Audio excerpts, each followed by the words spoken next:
আসসালামু আলাইকুম। আবার নতুন ভিডিও নিয়ে হাজির হয়েছি। আজকে যে বিষয় নিয়ে আলোচনা করবো ট্রান্সফরমেশন, সিম্পল, কমপ্লেক্স, কম্পাউন্ড। আচ্ছা, কমপ্লেক্সে দেখো সো দ্যাট আছে, এটাকে কম্পাউন্ড করতে হবে না, জাস্ট তোমাকে সিম্পল করতে হবে। সো দ্যাট পরিবর্তে টু আসবে, টু যুগে মূলভাব থাকবে। সেটা কিভাবে আমি একটা এক্সাম্পল দিয়েছি। হি reads more so that he May shine in life. এই বাক্যটাকে আমি সিম্পল করবো, এই সিম্পল থেকে আবার কমপ্লেক্স করবো। কিভাবে দেখো, প্রথমে আমরা সো দ্যাট আগ পর্যন্ত যা আছে সে ততটুকু আমরা লিখবো। হি রিডস মোর। এখন টু আসবে কিভাবে? এই যে সো দ্যাট থাকার কারণে আমি কমপ্লেক্স করছি, তা সো দ্যাট থেকে যা subject plus verb, modal verb may পর্যন্ত উঠে যাবে, এটা বাদ। বা এরপরে এর পরিবর্তে কি আসবে? টু আসবে।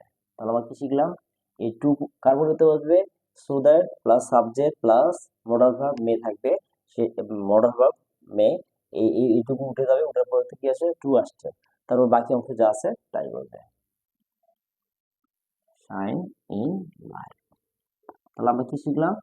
কমপ্লেক্স থেকে সিম্পল শিখলাম। যদি কমপ্লেক্সে সো দ্যাট থাকে, সাবজেক্ট প্লাস ভার্ব থাকে, সেটার পরিবর্তে আমরা কি করব? কমপ্লেক্স থেকে যখন সিম্পল করতে যাব, এর পরিবর্তে টু আসবে, প্লাস বাকি অংশ আসবে। এখন পরীক্ষায় যদি আসে he reads more to shine in life, এটা কি কমপ্লেক্স করতে বলে, তাহলে টুর পরিবর্তে অবশ্যই তোমাকে সো দ্যাট বসাতে হবে। যেমন দেখো এই বাক্যটা আমরা সিম্পল সিম্পল থেকে কমপ্লেক্স করব। কমপ্লেক্স করব, হি reads more,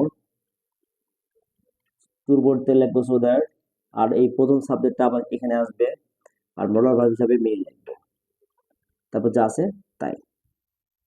shine in light.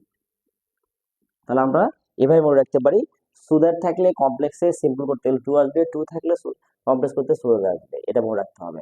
আশা করি আমার ভিডিওটা আপনাদের ভালো লাগবে। যদি ভালো লেগে থাকে অবশ্যই লাইক, শেয়ার, কমেন্ট করবেন। আসসালামু আলাইকুম।